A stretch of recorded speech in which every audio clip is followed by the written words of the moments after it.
Hello guys, today we will discuss class 10th physics chapter 2 magnetic effects of electric current. We will just discuss important notes of this chapter because this chapter is too large, so some students are facing that how can we complete this much big chapter. So let's start. Magnetic effect of electric current. इस chapter में हम magnetism के बारे में पढ़ेंगे। First, magnet होता क्या है? A magnet is an object which attracts piece of iron, steel, nickel and cobalt. सभी को पता होगा मैग्नेट आयरन ऑब्जेक्ट्स को ही अट्रैक्ट करता है अपनी तरफ, वही होता है magnet. A bar magnet is a long rectangular bar of uniform cross section which attracts piece of iron, steel and nickel and cobalt. Same line है, बार मैग्नेट बता दिया। बस बार मैग्नेट कैसी होती है? बार मैग्नेट इस shape की होती है, कईयों ने देखी भी होगी बार मैग्नेट। ये है bar magnet. Next is magnetic field, the space surrounding a magnet in which magnetic force is exerted is called magnetic field. यानी मान लो ये मैग्नेट है और यहाँ पर कोई ऑब्जेक्ट है, तो जो ये स्पेस कवर करा इसने दोनों के बीच का, उसको हम बोलेंगे magnetic field. Magnetic field lines, the magnetic field lines are the lines drawn in a magnetic field along which a north magnetic pole would move। इस डेफिनेशन को मैं आगे डायग्राम से समझाऊंगा। The magnetic field lines always begin from north pole of a magnet and end on the south pole of a magnet। इसका मतलब है magnetic field lines हमेशा नॉर्थ पोल से ओरिजिनेट होती है और साउथ पोल पर एंड होती है। Next we have this diagram, bar magnet का डायग्राम है हमारे पास। बार मैग्नेट में मैंने बताया था ये बार मैग्नेट ऐसी होती है और ये होती है मैग्नेटिक फील्ड लाइंस। ये जितनी भी लाइंस दिख रही हैं ये सारी मैग्नेटिक फील्ड लाइंस होती हैं। बार मैग्नेट का ये डायग्राम इम्पोर्टेंट इसलिए है, पेपर में आ जाता है, बोर्ड के पेपर में बार मैग्नेट का डायग्राम बनाकर दिखाओ, उसके अंदर मैग्नेटिक फील्ड लाइंस कैसी होती है। नॉर्थ पोल से ओरिजिनेट होती है, एरो से आप देख सकते हैं ये एरिया इस टाइप है, इस साइड है एरो, और साउथ पोल पर एंड होती है। सेम यहाँ नॉर्थ पोल से ओरिजिनेट होकर साउथ पोल पर एंड होती है। Next we have characteristics of magnetic field lines. First वही है, magnetic field lines originate from north pole and at its south pole. Magnetic field lines come closer to one another near the poles of magnet but they are separated at other places. Magnetic field lines यहाँ पर तो closure आ जाती है लेकिन फिर आगे जाकर एक दूसरे से दूर हो जाती है। थर्ड पॉइंट है magnetic field lines do not intersect each other. हमने डायग्राम में देखा है मैग्नेटिक फील्ड लाइंस कोई भी एक दूसरे को इंटरसेक्ट नहीं कर रही है, सभी मैग्नेटिक फील्ड लाइंस अलग अलग हैं।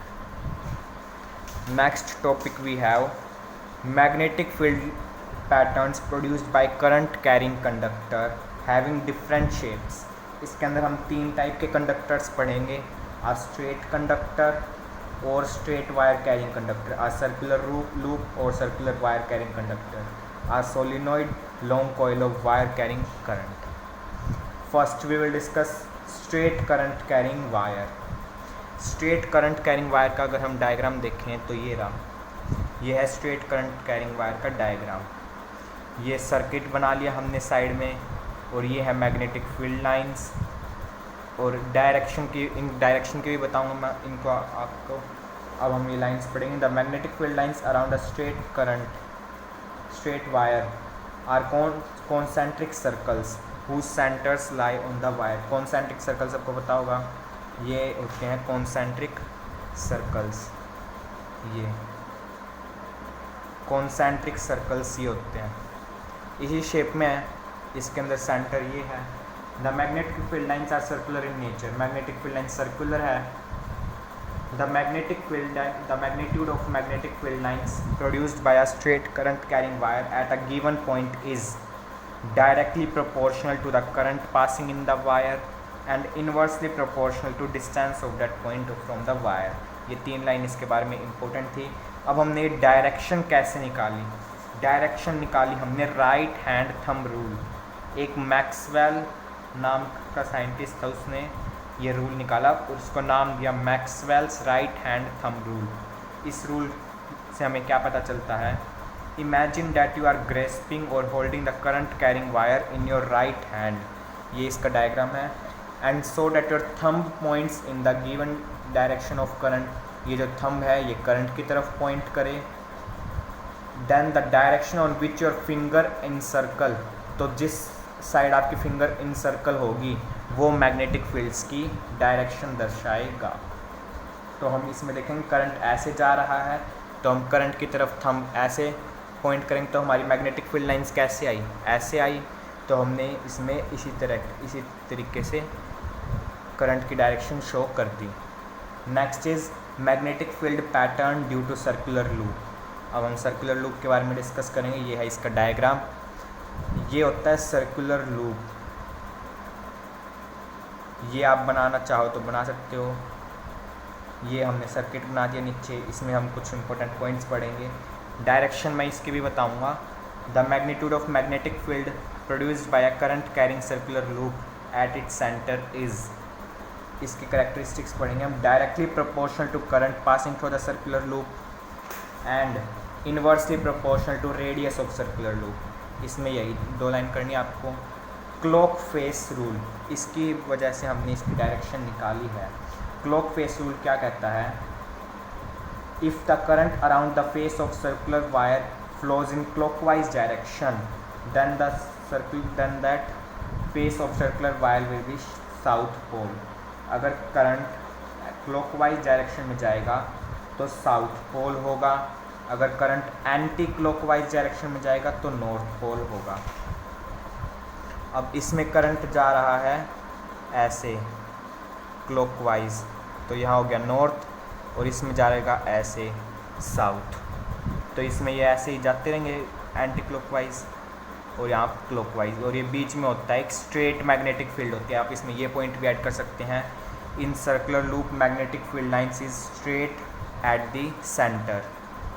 ये हमारी करंट की डायरेक्शन होगी, पॉजिटिव टू नेगेटिव टर्मिनल जाती है, ऐसे जाएगी, फिर यहाँ से ऐसे चली जाएगी, और यहाँ पर फिर अपोजिट जोन सी डायरेक्शन यहाँ है करंट की, उसके अपोजिट यहाँ जाएगी, ये ध्यान में रखना आप। Next we have magnetic field due to solenoid. The solenoid is a long coil containing a large number of close turns of insulated copper wire. इसकी डेफिनेशन आपको पढ़नी है। सोलिनॉइड होता क्या है, मैं आपको डायग्राम बनाकर दिखाता हूँ। सोलिनॉइड होता है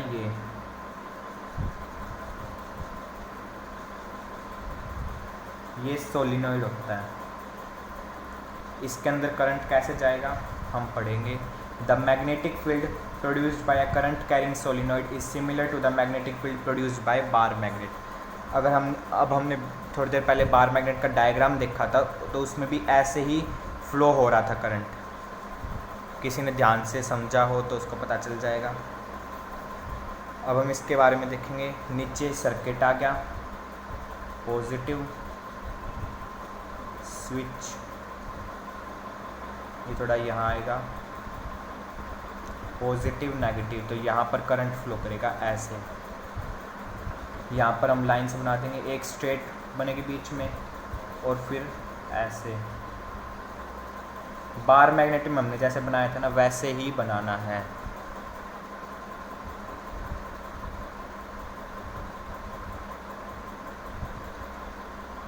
अब करंट ऐसे जा रहा है तो हम करंट को ऐसे ही लेके जाएंगे, यहाँ से जाएगा ऐसे, फिर ऐसे,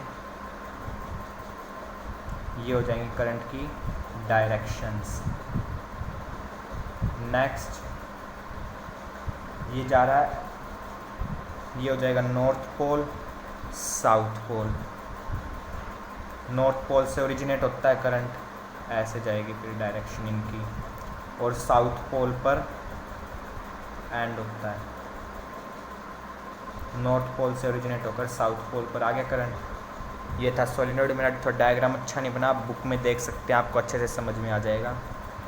strength of magnetic field produced by current carrying solenoid depends on, अगर हमको इसकी स्ट्रेंथ इंक्रीज़ करनी है तो हम कैसे करेंगे। 3 पॉइंट्स हैं। The number of turns in the solenoid, अगर हम इसके नंबर ऑफ टर्न्स और ज़्यादा कर देंगे तो इसकी स्ट्रेंथ इंक्रीज़ हो जाएगी और ज़्यादा मैग्नेटिज्म प्रोड्यूस करेगा ये फिर। Strength of current in solenoid, अगर इसके अंदर हम करंट ज़्यादा स्ट्रॉन्गली पास करेंगे तो मैग्नेटिक फील्ड और ज़्यादा प्रोड्यूस होंगी। Nature of core material use in making solenoid, the use of soft iron rod as core in solenoid produces the strong magnetism, अगर हम इसकी जगह सॉफ्ट आयरन कोर यूज़ करेंगे तो और ज़्यादा स्ट्रॉन्ग मैग्नेटिज्म होगा। Now we will discuss electromagnet. मैं एक बार आपको इलेक्ट्रोमैग्नेट का डायग्राम बता देता हूँ। इलेक्ट्रोमैग्नेट में पहले तो सोलिनॉइड सेम बनेगा, ये सोलिनॉइड बन गया, इसमें एक बीच में इलेक्ट्रोमैग्नेट आ जाएगी, इलेक्ट्रोमैग्नेट ये होगी electromagnet. Electromagnet works on the magnetic effect of current, इसकी डेफिनेशन क्या हो जाएगी, देखो ये यहाँ पर भी दे रखा है डायग्राम, ये इलेक्ट्रोमैग्नेट ये ऐड करना है बस आपको सॉफ्ट आयरन कोर, तो वो इलेक्ट्रोमैग्नेट बन जाएगी। पहले तो सेम डेफिनेशन रहेगी आदि। An electromagnet is a magnet consisting of long coil of insulated copper wire, ऐड क्या करना है आपको, wrapped around a soft iron core that is magnetized only when electric current is passed through the coil. आपको इसमें सिर्फ solenoid की definition में ये ऐड करना है, wrapped around a soft iron core, electromagnet की डेफिनेशन बन जाएगी। नेक्स्ट, इसके अंदर हमने सॉफ्ट आयरन कोर क्यों यूज़ करा, the core of an electromagnet must be soft iron because soft iron loses all of its magnetism when current in the coil is switched off. इसका मतलब है हमने सॉफ्ट आयरन इसलिए use किया क्योंकि जब हम स्विच ऑफ कर देंगे सर्किट का तो उसमें कोई भी करंट पास नहीं हो जाएगा और वो अपनी सारी मैग्नेटिज्म लॉस कर देगा। Next is factors affecting the strength of electromagnet. Factors affecting important है इलेक्ट्रोमैग्नेट के, 3 factors, the number of turns in the coil, अगर हम इसमें कोयल की नंबर ऑफ टर्न्स इंक्रीज़ कर देंगे तो स्ट्रेंथ ऑफ इलेक्ट्रोमैग्नेट इंक्रीज़ हो जाएंगी। करंट फ्लोइंग इन द कोयल, हम करंट इंक्रीज़ कर देंगे तो स्ट्रेंथ ऑफ इलेक्ट्रोमैग्नेट इंक्रीज़ हो जाएगी। Length of air gap between its poles, अगर हम इसके अंदर की length of air gap decrease कर देंगे तो स्ट्रेंथ ऑफ इलेक्ट्रोमैग्नेट इंक्रीज़ हो जाएगी। Next topic we have Fleming's left hand rule. नाम से ही पता चल रहा है लेफ्ट हैंड रूल है, फ्लेमिंग्स ने दिया है। ये रूल क्या कहता है, hold the forefinger, centre finger and the thumb, यानी ये होती है फोरी फिंगर, ये होती है सेंटर फिंगर, ये होता है thumb.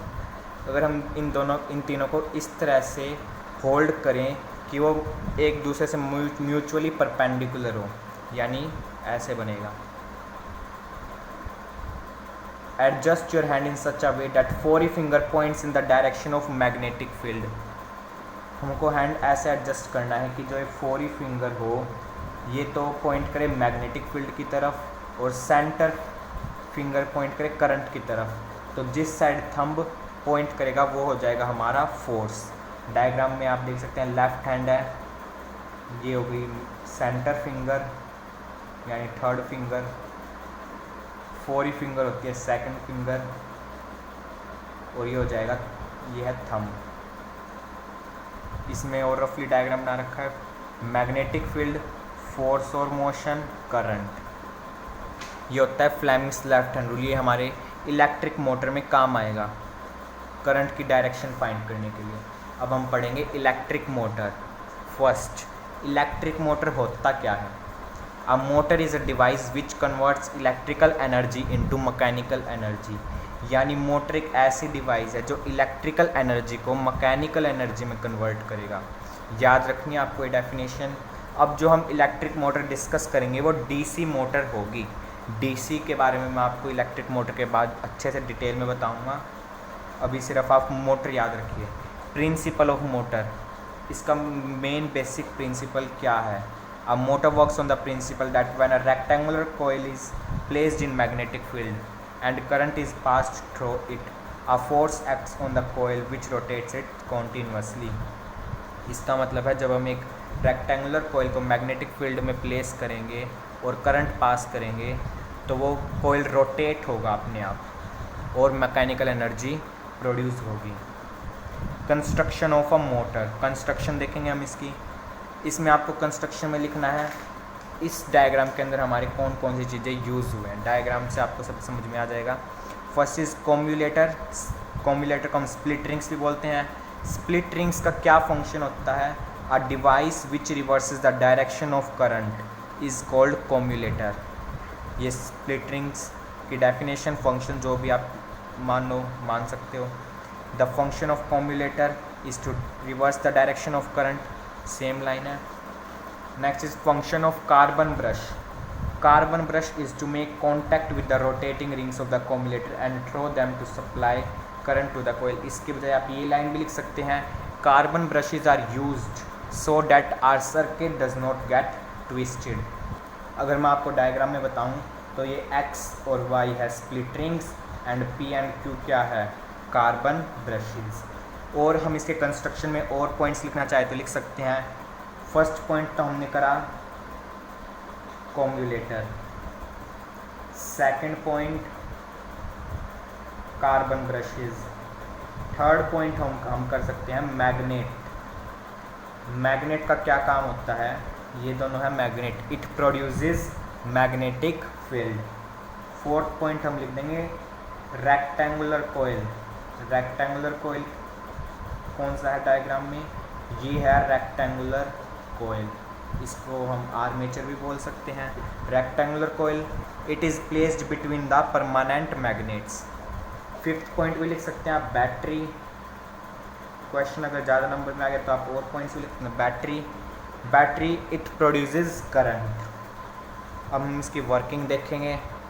Current from coil ABCD passes through, यानी करंट पॉजिटिव टू नेगेटिव जाएगा, यहाँ से ऐसे जाएगा करंट ऐसे जाएगा तो क्या होगा, in the side AB of rectangular coil ABCD the direction of current is from A to B, direction of current A to B है। And in the side CD of the coil the direction of current is from C to D, और यहाँ से C to D है direction current की। अब हम Fleming's left hand rule apply करेंगे तो AB और CD है जो वो डाउनवर्ड डायरेक्शन में जाएंगे, यानी ये A और B है, ये ऐसे जाएंगे नीचे A और B, ऊपर C और D, तो डाउनवर्ड डायरेक्शन में जाएंगे Fleming's left hand rule apply करने के बाद। और CD ऊपर की डायरेक्शन में आ जाएंगे। अगर ये दोनों नीचे की डायरेक्शन में जाएंगे तो ये CD ऊपर की डायरेक्शन में आ जाएंगे। This makes the coil ABCD rotates in anti clockwise direction. इस तरीके से जा रहे हैं, ये ऊपर आ जाएगा, ये नीचे, तो ये एंटी क्लॉकवाइज डायरेक्शन की तरफ जाएंगे। आफ्टर हाफ रोटेशन होने के बाद CD AB जो नीचे गए हैं वे वापस ऐसे ऊपर आ जाएंगे और CD वापस नीचे चले जाएंगे, फिर यहाँ ABCD हो जाएगा ऐसे डायग्राम में। Next is the reversing of current in the coil is repeated after every half rotation. ऐसा हर हाफ रोटेशन के बाद होगा। उसके बाद हमें कुछ देख लेते हैं। कमर्शियल मोटर्स के फंक्शंस हैं। The coil is bound on a soft iron core, the soft iron core becomes magnetised and increases the strength of magnetic field. The coil contains a large number of turns of insulated copper wire. A powerful electromagnet is used in place of permanent magnet. Next we will discuss electromagnetic induction, also known as electricity from magnetism. हम इसकी definition भी लिख सकते हैं। The production of electricity from magnetism is called electromagnetic induction. The process of electromagnetic induction has led to construction of generators. ये principle हमारी electric generator में काम आएगा। अब हम पढ़ेंगे गैल्वेनोमीटर की definition. Galvanometer is an instrument which can detect presence of electric current in a circuit. Galvanometer हम पढ़ेंगे इलेक्ट्रिक जनरेटर में। Now we will discuss electromagnetic induction के प्रिंसिपल्स। फैराडे और हेनरी दो साइंटिस्ट थे, उन्होंने कुछ ऑब्जर्वेशंस निकाले इलेक्ट्रोमैग्नेटिक इंडक्शन के बारे में, वे हम डिस्कस करेंगे। A current is induced in a coil when it is rotated relative to fixed magnet. A current is also induced in a fixed coil when a magnet is moved relative to fixed coil. No current is induced in coil when the coil and magnet both are stationary relative to one another. इन के अंदर कुछ नहीं बता रखा, सिर्फ ये diagrams के बारे में बता रखा है। फैराडे और हेनरी ने एक्सपेरिमेंट करा था। जब हम इसको इस साइड करेंगे तो फिक्स्ड कॉइल ऑफ वायर है ये वाली, ये मैग्नेट है, ये गैल्वेनोमीटर, इसमें भी यूज़ होगा, आगे भी यूज़ होगा, तो ये आप पढ़ लेना। Next we will discuss Fleming's right hand rule. ये भी फ्लेमिंग्स ने दिया था। इस रूल को हम डायनेमो रूल भी बोलते हैं, DYNAMORULE, डायनेमो रूल। इसमें क्या करना है, इसमें राइट हैंड की उन्हीं 3 फिंगर्स को म्यूचुअली परपेंडिकुलर करना है राइट एंगल में। इस तरीके से करना है कि जो थंब है वो मोशन की तरफ जाए, ये मैग्नेटिक फील्ड की तरफ जाए four finger, and centre finger induced current की तरफ जाए। जब हम ये दोनों कर लेंगे तो इंड्यूस्ड करंट की डायरेक्शन हमारे पास अपने आप आ जाएगी। Next is direct current and alternating current, DC and AC। DC मैंने बताया था इलेक्ट्रिक मोटर में हमने DC मोटर करी है। DC होता क्या है वो हम पढ़ेंगे अब। If the current flows in one direction only it is called direct current. जो हमने DC मोटर करी थी उसमें सिर्फ करंट एक ही डायरेक्शन में गया था तो हम उसको डायरेक्ट करंट बोलेंगे। Positive and negative polarity of direct current is fixed, उसमें positive and negative terminal fixed थे। Sources dry cell battery, car battery, DC generator. और अब हम अल्टरनेटिंग करंट की डेफिनेशन देखेंगे। If the current reverses direction after equal intervals of time it is called alternating current. यानी current की direction equal intervals of time के बाद reverse होगी तो अल्टरनेटिंग करंट होगा। Positive and negative polarity is not fixed. Now we will discuss electric generator. Electric generator क्या होता है, जो मैकेनिकल एनर्जी को इलेक्ट्रिकल एनर्जी में कन्वर्ट करेगा। इलेक्ट्रिक मोटर का उल्टा ये बिल्कुल। Principle, it works on the principle that when a straight conductor is moved in a magnetic field then current is induced in conductor. या फिर आप ये भी लिख सकते हैं, it follows Fleming's right hand rule, it follows electromagnetic induction. Electric generator 2 type के होते हैं, AC generator, DC generator. Electric motor सिर्फ एक ही टाइप की होती है, DC मोटर, लेकिन जनरेटर 2 टाइप के हैं। AC जनरेटर डेफिनेशन यही रहेगी AC और DC जनरेटर की। कंस्ट्रक्शन करनी है हमको। कंस्ट्रक्शन में आप सेम पॉइंट्स लिख सकते हैं, rectangular coil ABCD, battery, split. इसमें स्प्लिट रिंग्स यूज़ नहीं होगी, स्प्लिट रिंग्स यूज़ नहीं होगी, इसमें होगी slip rings use. Slip rings है ये, लेकिन इनका फंक्शन सेम है, use to reverse the direction of current. Carbon brushes use होंगी। इसके बाद आपको वर्किंग करनी है। इसकी वर्किंग इतनी इंपॉर्टेंट है लेकिन फिर भी आप कर लेना। As the coil rotates in the anti clockwise direction, coil anti clockwise direction में रोटेट होगा तो साइड AB जो है वो नीचे की तरफ जाएगी, यानी नॉर्थ, उस ये नीचे की तरफ जाएगी वाली साइड, ये ऊपर की तरफ आ जाएगी। The sides AB and CD of the coil we find that currents are in the direction of B to A। Current इस डायरेक्शन में है इसमें। Thus induced currents in the two sides of the coil are in the same direction and we get an effective induced current in direction BADC। ये कर लेना, इसकी working इतनी इंपॉर्टेंट नहीं है। Next is alternating current produce in India has a frequency of 50 hertz. 1 marks में आ जाता है ये क्वेश्चन। ये भी AC generators are use in power stations to generate electricity. इसके बाद DC जनरेटर है। अगर हम स्लिप रिंग्स की जगह स्प्लिट रिंग्स लगा देंगे या कॉम्यूलेटर लगा देंगे, दोनों एक ही चीज़ है, कॉम्यूलेटर और स्प्लिट रिंग्स, तो वो DC जनरेटर बन जाएगी। यहाँ पर हमने क्या लगा दिए, स्प्लिट रिंग्स, ये कार्बन ब्रशेस। इसका डायग्राम देख लेना। ये DC जनरेटर मेनली पेपर में आता नहीं है, बस ये लाइन पूछ लेता है, how does AC generator become DC generator. Next we have domestic electric circuit. ये डोमेस्टिक इलेक्ट्रिक सर्किट का डायग्राम है। डोमेस्टिक इलेक्ट्रिक सर्किट्स में 3 वायर होती हैं, live wire, neutral wire, earth wire. इन तीनों वायर के बारे में हम पढ़ेंगे आगे। अर्थ वायर के बारे में तो आप सबको पता होगा, जो अर्थ से कनेक्शन हो, जिसका डायरेक्ट डायग्राम मैं बाद में बताऊंगा। आप पहले लाइव वायर, न्यूट्रल वायर और ये तीनों वायर देख लेना। रेड कलर की जो वायर होती है वो होती है लाइव वायर, कलर याद रखने आपको इनके। ब्लैक कलर की वायर होती है न्यूट्रल वायर, और जो ग्रीन कलर की वायर होती है वो है अर्थ वायर। अर्थिंग क्या होता है भाई, अर्थिंग इलेक्ट्रिक शॉक्स को प्रिवेंट करने के लिए मेटल बॉडी को हम कवर करते हैं, उनको अर्थ करते हैं, उसी प्रोसेस को हम अर्थिंग बोलते हैं। Earthing means to connect the metal case of electrical appliance to the earth by means of metal wire called earth wire. We earth metallic body of an electric appliance to save ourselves from electric shocks. अब मैं इसका diagram बता देता हूँ। Live wire और neutral wire आती है यहाँ से।